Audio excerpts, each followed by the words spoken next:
Hello दोस्तों, नमस्कार। मेरा नाम है वीरेंद्र कोकरेती और स्वागत करता हूं आपका टैली गुरुजी चैनल पर। तो दोस्तों, आज मैं आपके लिए बहुत ही इंटरेस्टिंग वीडियो लेके आया हूं।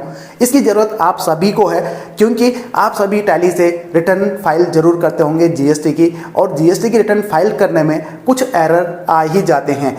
अब वो एरर कैसे रिजॉल्व करने हैं, कैसे उन प्रॉब्लम से निपटना है, ये मैं आपको इस वीडियो में डिटेल में बताने वाला हूं।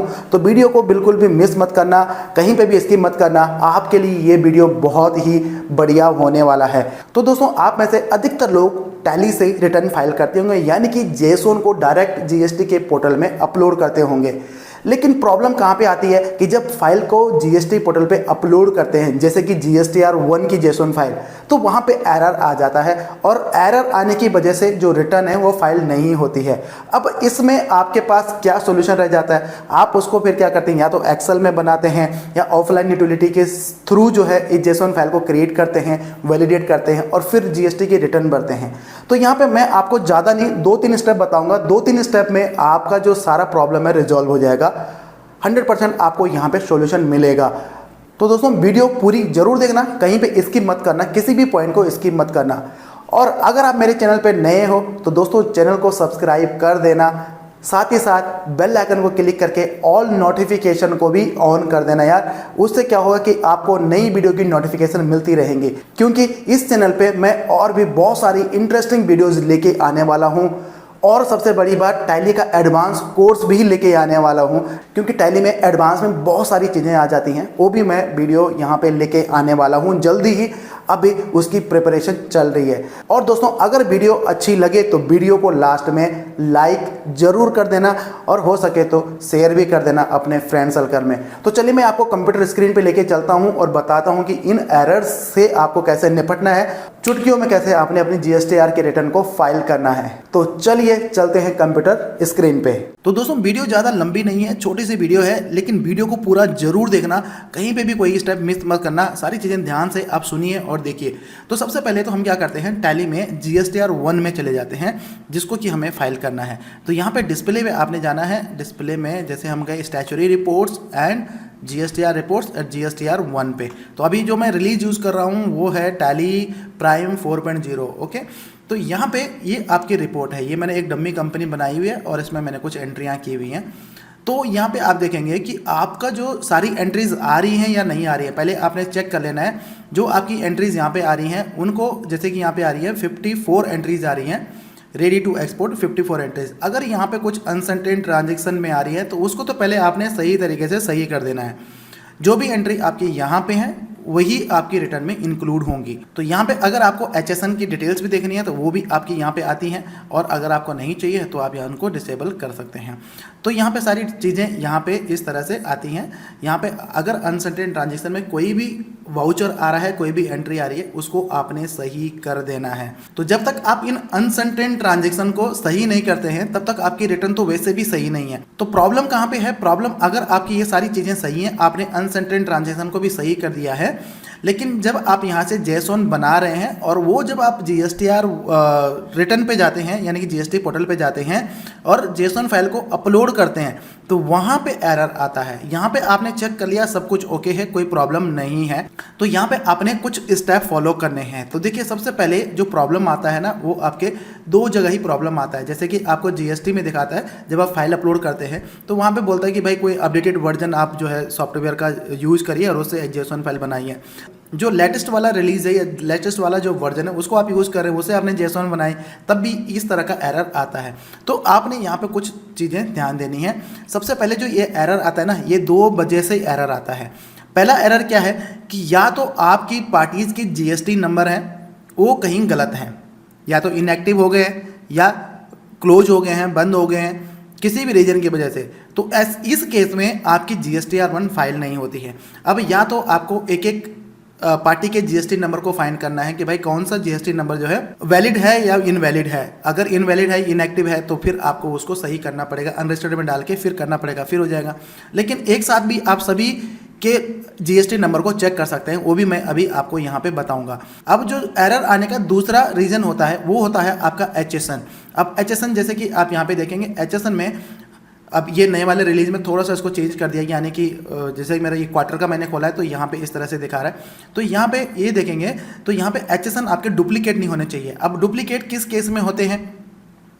डुप्लीकेट इस वजह से होते हैं कि जैसे कि अगर आपका जो HSN आपने डाला है आइटमों में, उनका डिस्क्रिप्शन सेम रखिए। ऐसा नहीं कि किसी आइटम में या किसी लेजर में आपने HSN डाल दिया 1 2 3 4 5 और उसमें HSN डाल दिया, HSN की डिस्क्रिप्शन डाल दी कुछ, और फिर आपने दूसरी आइटम में डाल दिया 1 2 3 4 5 और उसकी HSN की डिस्क्रिप्शन डाल दी कुछ और, मतलब पहले से कुछ और। तो आप जब भी HSN की डिस्क्रिप्शन डालें तो वो सेम डालें, कहीं पे भी उनको जो है मिसमैच मत करें।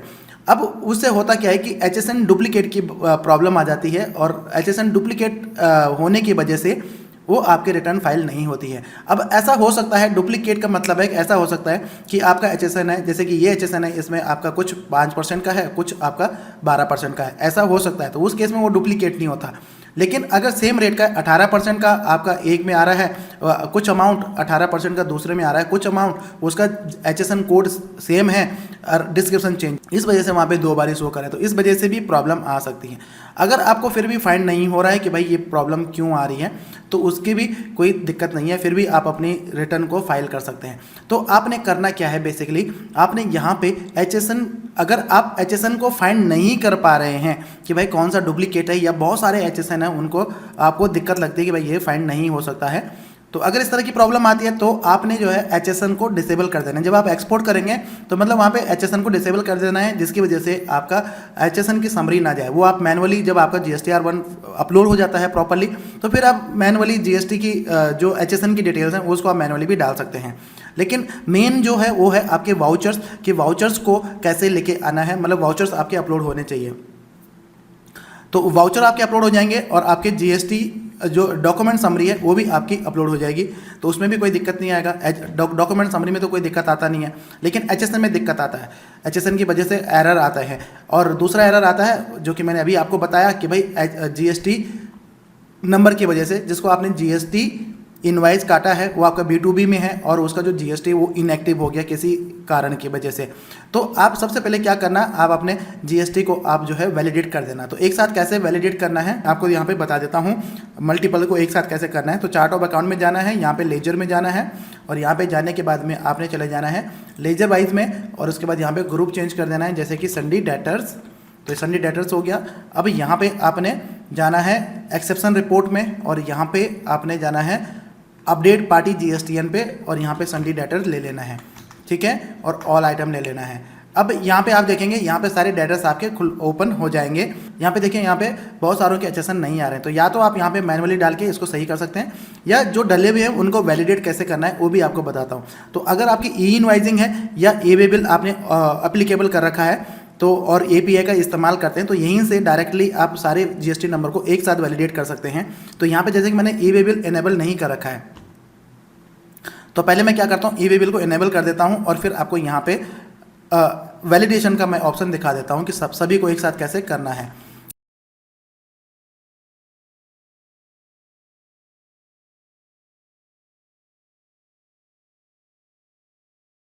अब यहाँ पे देखिए, यहाँ पे आपके पास एक ऑप्शन आ जाता है। अगर आपके पास ऑलरेडी ई वे बिल या ई इनवाइस इनेबल आपने कर रखा है और आप API का इस्तेमाल करते हैं, फिर आपको ये इनेबल करने की जरूरत नहीं है।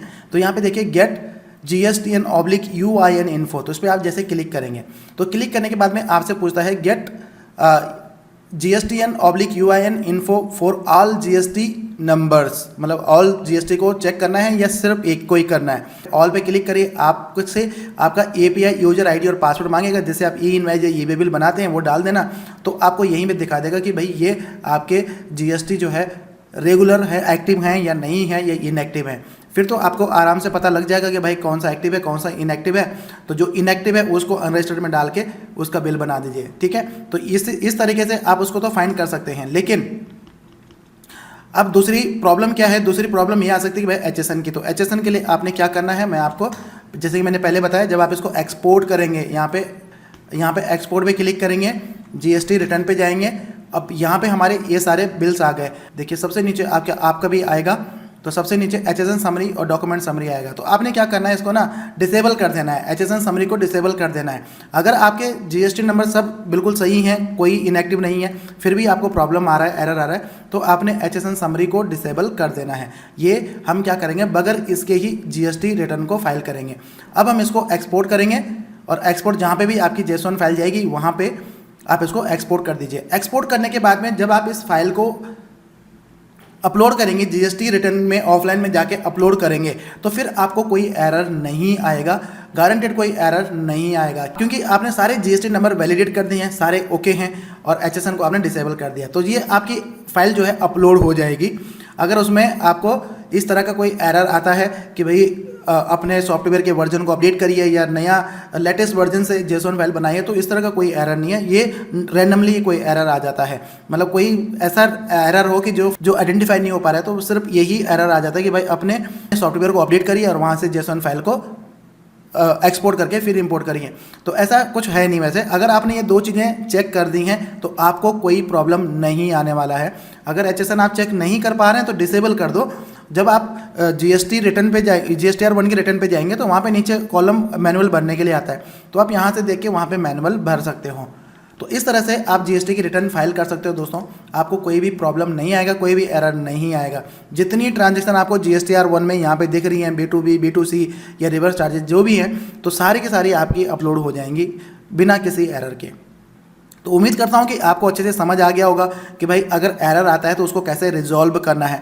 अभी मेरे पास ऐसा कोई अभी रिटर्न है नहीं पेंडिंग कि मैं उसको रिटर्न को भर के और आपको दिखाऊं, लेकिन आने वाले टाइम में वो भी मैं अवेलेबल करवा दूंगा कि पहले एरर आ रहा है, फिर मैं उस एरर को सही करके फिर मैं आपको मतलब ऐसे वैलिडेट करके और फिर HSN को डिसेबल करके फिर अगर मैं अपलोड करूंगा तो हो जाएगा। क्योंकि जब भी मेरे को एरर आता है या मेरे किसी भी कस्टमर को एरर आता है तो मैं इसी तरह से उनको सॉल्यूशन दे देता हूँ, भाई आप सही कर लीजिए। क्योंकि अगर HSN बहुत ज़्यादा है तो वहाँ पे वो उन चीज़ों को भाई नहीं आइडेंटिफाई कर पाते हैं बहुत सारे, कि वो कहते हैं भाई इसमें बहुत टाइम लगने वाला है या इसका HSN ठीक है, डिस्कशन भी ठीक है, तो उस केस में आप मैनुअल डाल दीजिए, आपकी रिटर्न चली जाएगी, कोई प्रॉब्लम नहीं है। तो उम्मीद करता हूँ दोस्तों कि आपको अच्छे से समझ आ गया होगा। अगर आपने अभी तक चैनल को सब्सक्राइब नहीं किया तो दोस्तों जल्दी से सब्सक्राइब कर दो इसी तरह की और भी इंटरेस्टिंग वीडियोज़ को देखने के लिए। और हाँ, अगर ये वीडियो आपके काम की थी, आपकी प्रॉब्लम रिजॉल्व हो गई है, आपको वीडियो अच्छी लगी हो तो वीडियो को लाइक भी जरूर कर देना। तो चलिए मिलते हैं इसी तरह की अगली वीडियो में, तब तक के लिए टाटा बाय बाय।